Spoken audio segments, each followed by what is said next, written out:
Buenos días, doctor. Disculpe, ¿ya empiezo o espero que se unan más?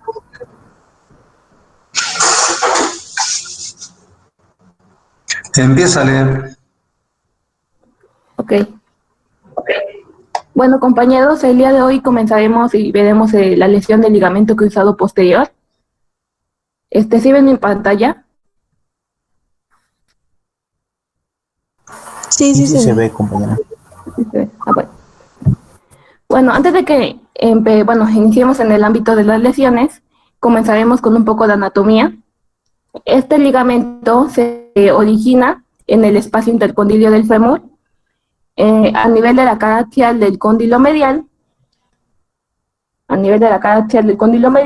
y bueno, se dirige hacia la tibia y se inserta en el espacio interglenoideo posterior de la tibia.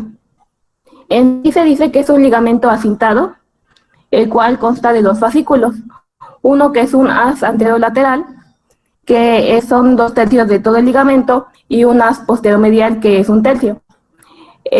Mide en diámetro 30 milímetros y en longitud de 38 milímetros aproximadamente, pero se dice que varía de más o menos 4 milímetros. Y bueno, en sí se le llama el principal estabilizador de la rodilla en sentido antero-posterior. En cuanto a sus funciones, tenemos que su biomecánica consiste en 4 funciones principalmente. La primera es la función de flexoextensión. En la flexoextensión, este ligamento lo que hace es que controla el deslizamiento de los cóndilos sobre los tibiales. Otra función es que limita tanto la rotación externa como la extensión de la rodilla, como se ve en la imagen. Bueno, en las dos imágenes. Y su última función es que impide el deslizamiento anterior del fémur y o posterior de la rodilla, sino que mantiene tanto el fémur como la tibia en su lugar. Por eso se dice que es el gran estabilizador. En tanto a las lesiones, tenemos que la lesión del ligamento cruzado posterior se presenta en un porcentaje de un 38 a un 44% en los traumas de la rodilla, y que las lesiones aisladas no son muy frecuentes. Es muy difícil que se dé una lesión solamente de este ligamento. Las lesiones que solamente son del ligamento cruzado posterior son el 3.5%, y lo más común es que sea una lesión combinada. Cuando decimos combinada es que no solamente se incluye este ligamento, sino que también otros ligamentos, los meniscos, el hueso, y así. La más común es que sea el ligamento cruzado posterior con el ligamento cruzado anterior, y en estos casos es el 56% de todo. ¿Cómo se produce? Bueno, las principales acciones por las cuales se produce es los accidentes en moto. Estos son un 44%. En segundo lugar tenemos los deportes de contacto. Después viene los accidentes en auto, como se ve. Y el último y menos frecuente es en un trabajo peligroso. En estos casos son trabajos pesados, como de albañilería o de obrero. Su mecanismo de producción, bueno, ¿cómo se produce? Se produce en tres diferentes mecanismos. El primero y más común de todos es el que habíamos visto en los accidentes de auto. En este consiste en que hay un desplazamiento posterior forzado de la tibia, o sea, la tibia se va hacia atrás y en estos casos la rodilla está flexionada. Como se ve en la imagen, la persona está sentada.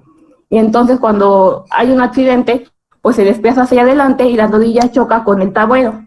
En estos casos la tibia se va hacia atrás. Y ese accidente también se llama lesión del salpicadero y es muy común que también presente, además de la lesión de este ligamento, también una contusión o una fractura. Otro mecanismo es la torsión-rotación, en el cual se producen casos de luxaciones y no solamente se da lesión de este ligamento, sino que también se asocia a otras. Y el último mecanismo, que es muy poco común, es la hiperextensión.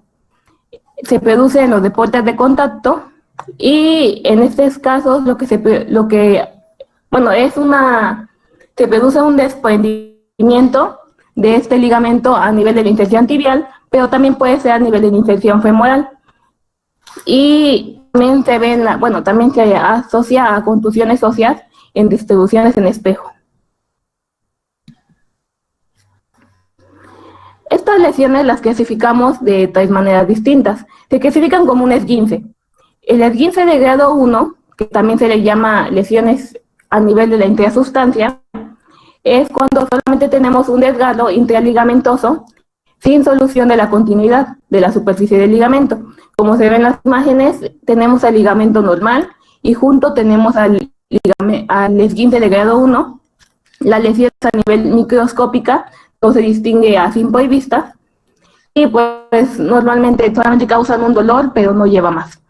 Y el segundo tipo es el esguince de grado 2, o también es una lesión parcial, en el cual ya hay una lesión de algunas fibras, hay una ruptura de algunas fibras, pero se mantiene. Como se ven, también se ve la imagen en la parte inferior.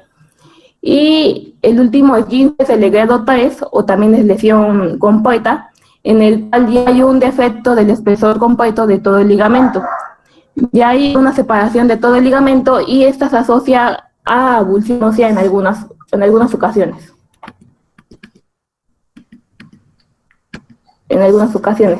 La avulsión ósea es cuando pues, se desprende junto con el ligamento un pequeño fragmento del hueso que está adherido a este tendón. Y bueno, ¿cómo llegamos al diagnóstico?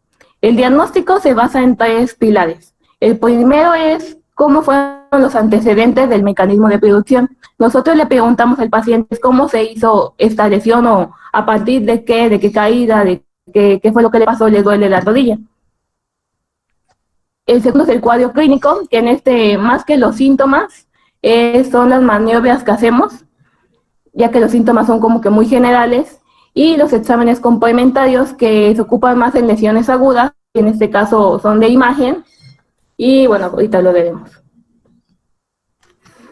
En el cuadro clínico tenemos que la sintomatología es general, presenta un dolor intenso, una tumefacción del área, un aumento de volumen, una discapacidad funcional, y el que más asociamos a estas lesiones es la hemartriosis. Se dice en la GPC, la Guía de Práctica Clínica, que cuando hay una hemartriosis a este nivel de la rodilla, lo principal que se asocia es una lesión del ligamento cruzado, ya sea anterior o posterior o los dos. En la segunda prueba diagnóstica son la exploración física. En eso tenemos varias maniobras. La principal y la más característica es la de prueba del cajón posterior. En esta consiste en que colocamos al paciente en decúbito supino y la rodilla la tiene en flexión a 90 grados. Nosotros como médicos la sujetamos en la posición proximal de la tibia con ambas manos y bueno, con los pulgares, como se ve, la desplazamos hacia atrás. Y si esta se desplaza en sentido posterior, se sugiere que hay una laxitud y que viendo el ligamento que el ligamento del cruzado posterior está lastimado cuando hay una laxitud. Y otro test es el test del Ryder, que también se le llama como cajón posterior pasivo. Igual en estos casos colocamos al paciente en decúbito supino y coloca en sus rodillas flexionadas a 30-45 grados aproximadamente y coloca sus talones en el extremo de la camilla. Y en estos casos nosotros solamente observamos cómo se ve tanto la tibia como la articulación de la rodilla en general. Si se ve la tibia un poco desplazada hacia atrás, es lo que se evalúa. Otro test es el test gravitacional de Guthrie. En este igual colocamos al paciente en decúbito supino con ambas caderas y rodillas flexionadas a 90 grados. Y en esta la diferencia es de que las tiene flexionadas y tiene levantadas las piernas, y nosotros como examinadores sostenemos sus piernas con una mano, sujetándola de los talones, y observamos el contorno de la rodilla para ver si está sana, y también verificamos si la tibia no se desplazó hacia atrás, o sea, si no está cayendo. A esto se le llama que por acción de la gravedad la tibia pues se ve hacia atrás. Y también, si se ve la tibia hacia atrás, sugiere que hay una lesión del ligamento cruzado posterior y que la articulación en sí tiene una laxitud. Otro test es el de Cavatum Varum o de rotación externa, en el cual también tenemos el paciente en decúbito supino, sus piernas están estiradas y nosotros suspendemos ambas piernas sujetándolas solamente del dedo gordo del pie. Si es positivo, la tibia va a caer hacia abajo. Bueno, como se ve, cae hacia abajo, y también en algunas ocasiones se desplaza hacia lateral, hacia externamente. También sugiere que hay una lesión del ligamento cruzado posterior. Y bueno, estas pruebas se dice que son las más específicas, tiene una especificidad del 90 al 95%. Y bueno, cuando la lesión es muy aguda o no lo podemos comprobar por estos métodos, se sugiere un estudio de imagen. En estos casos, los más comunes es la radiografía y la resonancia magnética. La primera no es muy común que la pidamos, ya que como es la lesión de un ligamento no se aprecia bien cómo está la lesión, pero pues se solicita en caso de que haya una fractura asociada o sospecha de que hay una fractura. Y bueno, también si no tenemos la resonancia magnética, pues la pedimos, y en esta pues a veces se puede observar el desplazamiento de la tibia, que es lo que sostiene el ligamento. Y otra prueba es la resonancia magnética, es nuestro método de elección ante la lesión de estos ligamentos. Se utiliza más en procesos agudos y no solamente se evalúa el ligamento, sino que también en esta prueba podemos evaluar si hay una lesión asociada a cartílago, menisco o otras estructuras ligamentosas. Y bueno, así es como se ve la resonancia magnética.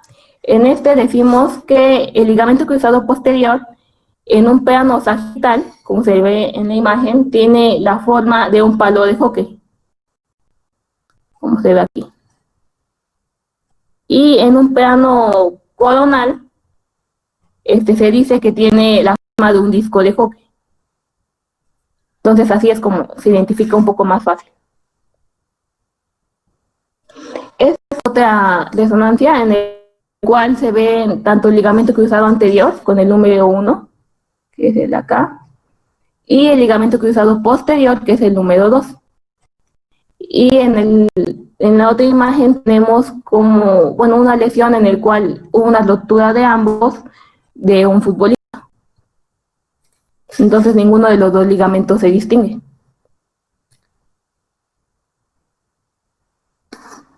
Estas son otras imágenes que encontré. En esta es cuando hay una lesión a nivel de la infección femoral. El ligamento se desprende en la infección femoral. Acá se ve la imagen. Esta es cuando hay una lesión a nivel de la sustancia, sino que es un esguince de grado 3, hay una rotura total de las fibras y ya no. Esta es otra imagen de la lesión a nivel de la infección tibial, cómo se desprendió del lado de la tibia. Y la última es una lesión por abulsión ósea. Como les había yo comentado, la abulsión ósea es cuando el ligamento se desprende con un pequeño, adherido a un pequeño fragmento del hueso. Y bueno, acá está la lesión. Bueno, la abulsión ósea, como les había yo comentado, se produce más cuando es hiperextensión, como se ve acá. El tratamiento en sí, bueno, estas lesiones son muy concisas y no es muy largo el tema, pero bueno, el tratamiento en sí se divide en dos, que es el conservador y el quirúrgico. El conservador lo utilizamos cuando las lesiones son aisladas, no se ven involucradas otras lesiones, y bueno, la lesión también es compuesta. Y el quirúrgico se da cuando la lesión es compuesta, también hay lesión de otros ligamentos y de otras estructuras anatómicas, es grave, la lesión es crónica y sintomática, causa una molestia constante en el paciente, y en caso de que cuando tuvo el tratamiento conservador, a pesar que tuvo ese tratamiento y de que tuvo la rehabilitación, la lesión tiene una inestabilidad funcional, la lesión causó una inestabilidad funcional o una artrosis patelofemoral en la pierna afectada. Entonces, pues esas son las indicaciones. ¿En qué consiste el tratamiento conservador? Bueno, este es algo sencillo, tiene dos fases, una fase aguda, que son las primeras 48 horas que se produjo la lesión, y una fase subaguda. La fase aguda se centra en que se controla el dolor del paciente mediante la administración de un AINE, en que se disminuya el edema perilesional mediante la aplicación de compresas frías o de hielo. Se ponen 20 minutos cada 2 horas, en que se haga también un vendaje compresivo y en que se inicie la movilización temprana a tolerancia del paciente. Al paciente, para que se le controle, ya no tenga tanto dolor, se da que se descanse, que sostenga la pierna pues levantada, pero después de esto se tiene que iniciar una movilización temprana, pero pues todo esto que lo tolere el paciente, tampoco lo forzamos a que la esté moviendo. Y la fase subaguda es después de las 48 horas y esa pues es más a largo plazo, y se da un manejo del dolor que puede ser mediante calor local o estimulación eléctrica, y en estos casos ya se emplea la rehabilitación, donde ya hay ejercicio de estiramiento, flexión y fortalecimiento de los músculos. Mientras tanto, que el tratamiento quirúrgico en sí es una cirugía de plastía ligamentaria. Esta cirugía de plastía ligamentaria se hace mediante un abordaje posterior y consiste en una sustitución del ligamento afectado, ya que si este ligamento solamente lo suturamos de los extremos donde se separó, pues este ligamento pues no va a cicatrizar. Entonces se dice que mejor se sustituye con un injerto. Y en este evaluamos tres cosas, hacemos tres cosas. Una, primero decidimos cuál va a ser la técnica de fijación. Existen dos técnicas, la triastibial o la inlay. La triastibial consiste en que se hace un túnel a través de la tibia para que se salga la inserción posterior de la tibia. Y el ligamento o el injerto que se va a pasar, se pasa a través de este. Y la otra, la técnica inlay, mencionaba que se coloca un taquete óseo en el extremo proximal del túnel de la tibia. Y ahí se adquiere el ligamento. El segundo es que evaluamos qué utilizaremos. Existen dos tipos de injerto, el autoinjerto y el aloinjerto. El auto es el que es de nuestro propio cuerpo, y el aloinjerto es cuando es de un cadáver, que es lo más común que se utiliza. El que más se utiliza es el tendón de Aquiles, y cuando es una lesión solamente del ligamento cruzado posterior se utiliza un autoinjerto, y si es una lesión multiligamentaria es más común que se utilice un aloinjerto, ya que pues no alcanzaría. Y también se decide cuáles son los números de bandas que utilizaremos. Una banda igual en caso de que la lesión sea un desprendimiento solamente de un ligamento, y dos bandas cuando incluyen más. Y eso es todo. No sé si tengan alguna duda. El tema en sí es muy corto.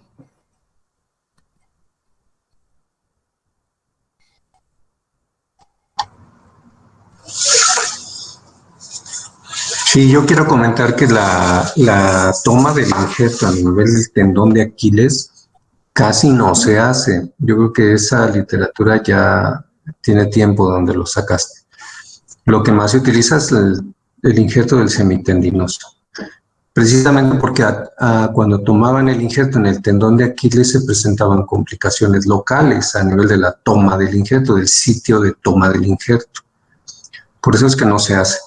Se hace más con el semitendinoso o con aloinjerto de un cadáver y se hace la plastía. La cirugía es vía artroscópica y técnicamente es difícil, no es fácil hacer una plastía de ligamento cruzado posterior. Esta cirugía es el dolor de cabeza de muchos hospitales porque hay poca gente preparada para hacerla. Técnicamente es difícil y hay que tener también experiencia. Está muy fácilmente adyacente a su inserción tibial el paquete neurovascular de la rodilla y lo puedes lesionar en una artroscopía. Pero sí, eso es lo que hay que hacer. Con una técnica de fijación, con un endobotón o tie rod también le llaman, en fémur y en tibia. Eso es lo más actual. Y la tasa de éxito es elevada. También es cierto que muchos pacientes con lesión del ligamento cruzado posterior no se llegan a operar, mantienen su lesión con mucho tiempo e inclusive les indicas un aumento al tacón del zapato para tener la rodilla en ligera flexión de unos 5 grados, 10 grados, y eso evita la sensación de inestabilidad.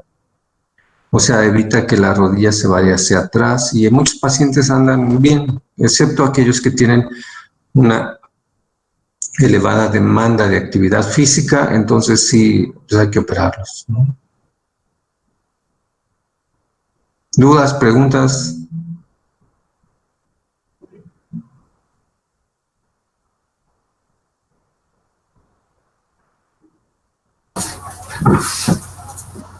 Creo que no. Bien,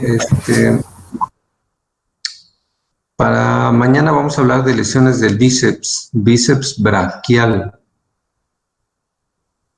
Van a ser de su inserción proximal y de su inserción distal. Entonces, nos vemos mañana. Cuídense. Sí, doctor, gracias. Gracias, hasta mañana. Gracias, doctor.